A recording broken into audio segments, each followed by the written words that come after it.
Information hub کے ناظرین السلام علیکم۔ نئی ویڈیو میں خوش آمدید۔ بہت بڑی بریکنگ نیوز آپ کے سامنے میں پیش کرنے جا رہا ہوں، تو ویڈیو کو شروع سے لے کر اینڈ تک پورا دیکھیں۔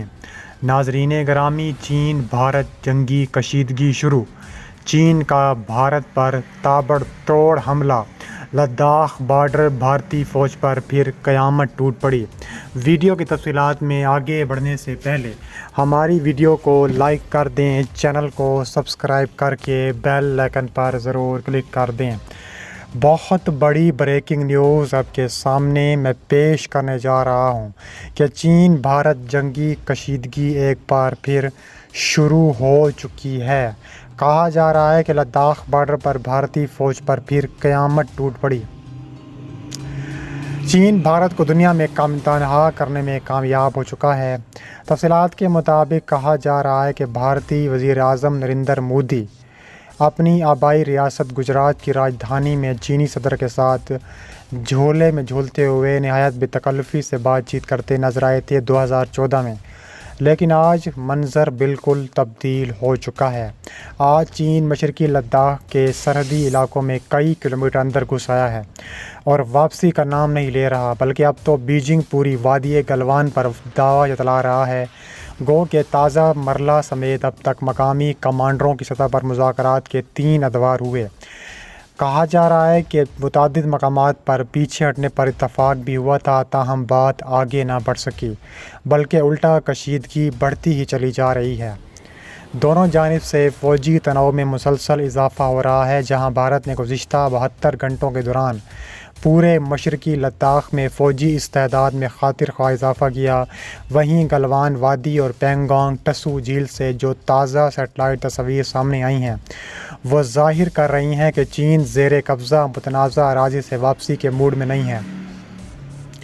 خلائی ٹیکنالوجی فرم پلانٹ لیبس کی سیٹلائٹ تصاویر میں دکھایا گیا ہے کہ چین نے پینگانگ ٹسو جھیل کے کناروں پر 196 پری فیب ہٹس شیلٹر تعمیر کرنے کے علاوہ خیمے نصب کیے ہوئے ہیں، جبکہ تصاویر میں جھیل سے متصل فنگر ایریا میں فنگر 5 کے نزدیک 2 چینی برق رفتار انٹرسیپٹر جہاز بھی دیکھے جا سکتے ہیں۔ اس کے علاوہ کہا جا رہا ہے کہ بھارت نے دولت بیگ اولڈی سے 7.5 کلومیٹر لمبی فیڈز بنانا شروع کر دیں، جو بھارت کی رسائی اقصائی چین تک یقینی بنا دیتی ہیں۔ بھارت کے سب سے زیادہ اہم مفادات اسی سڑک سے وابستہ ہیں۔ آگے کراکرم درہ ہے، بائیں طرف سیاچن گلیشیئر اور دائیں طرف دولت بیگ اولڈی ہے۔ دولت بیگ اولڈی پر دفاعی ایئر اسٹرپ بنائی گئی، جہاں سے درہ کراکرم تک ہوائی مسافت صرف 8 کلومیٹر ہے۔ اس سے چین کو خدشہ لاحق ہو گیا کہ بھارت بہت اندر تک آ گیا ہے۔ چین نے اپنے اہم اسٹریٹجک مقامات کے دفاع کے لیے ضروری سمجھا کہ وہ اس پر قبضہ کیا جائے۔ اس کے علاوہ چین اب زیر قبضہ علاقہ چھوڑنے والا نہیں ہے، کیونکہ ایسا کر کے بیجنگ سے ایک تیر سے 2 شکار کیے ہیں۔ ان کا کہنا تھا کہ ایسا کر کے نہ صرف دولت بیگ اولڈی ایئر اسٹرپ ناقابل استعمال بن جائے گی، بلکہ کہا جا رہا ہے کہ اقصائی چین کی جانب سے بھارت کی پیش قدمی رک جائے گی اور یوں درہ کراکرم اور اقصائی چین کے لیے محفوظ ہو جاتے ہیں۔ دوسری جانب خربوں روپے کی لاگت سے بننے والی دوربک دولت بیگ اولڈی روڈ کی بھی چین کے رحم و کرم پر رہ سکتی ہے اور یوں عملی طور پر اس خطے میں بیجنگ کی عملداری ہوگی۔ کہا جا رہا ہے کہ اس ضمن میں ہند چین امور کے ماہر اور بیجنگ میں بھارت کے سابق سفیر پی سویڈن نے اپنے ایک حالیہ مضمون میں جو خاکہ کھینچا ہے وہ بھارت کے لیے قطعی اطمینان بخش نہیں ہے۔ چین کی پیش قدمی سے لگ رہا ہے کہ وہ لکانگ کے مقام پر جھیل پر قابض ہونا چاہتے تھے، جس کے لیے وہ سہ رخی حکمت عملی کے تحت شمال میں سری جھپ، جنوب میں چوشر اور وسط میں جھیل کے پانیوں سے ہو کر حملہ ہونا چاہتے ہیں۔ یہ وہ مرکزی مقام ہے جہاں سے چینی افواج پوری چپ چاپ وادی مشرق میں اقصائی چین، شمال میں شیوک وادی تک بھارت کی رسائی منقطع کرنا چاہتی ہے، جس کے نتیجے میں بھارتی کنٹرول شیوک دریا کے مغرب اور سندھ دریا کے جنوب تک محدود ہو کر رہ جائے گا۔ یوں بھارت ان دونوں دریاؤں کو فطری سرحدیں تسلیم کرنے پر مجبور ہو جائے گا۔ تاہم اگر چین کراکرم پہاڑی سلسلے کے جنوب حصے میں قبضہ کرنے میں کامیاب ہو جاتا ہے تو وہ آسانی سے ڈیپ سانگ راہداری کے راستے نہ صرف گلیشیئر تک پہنچ سکتا ہے، بلکہ وہ تاشقرغان جنکشن تک بھی پہنچ جائے گا، جہاں سی پیک گلگت بلتستان میں داخل ہوتا ہے۔ پیس ڈوبڈن کے مطابق ایسا بھارت کے لیے تباہ کن ثابت ہو سکتا ہے، کیونکہ اس کے نتیجے میں نہ صرف دفاعی طور پر اہم نوبر وادی غیر محفوظ بن جائے گی، بلکہ ممکنہ طور پر اس کے نتیجے میں سیاچین پر بھارت کی گرفت بھی کمزور پڑ سکتی ہے اور پوری وادی سندھ ہی خطرے میں پڑ سکتی ہے۔ کہا جا رہا ہے کہ موجودہ چینی چڑھائی کی سیاسی وجوہات بھی ہیں۔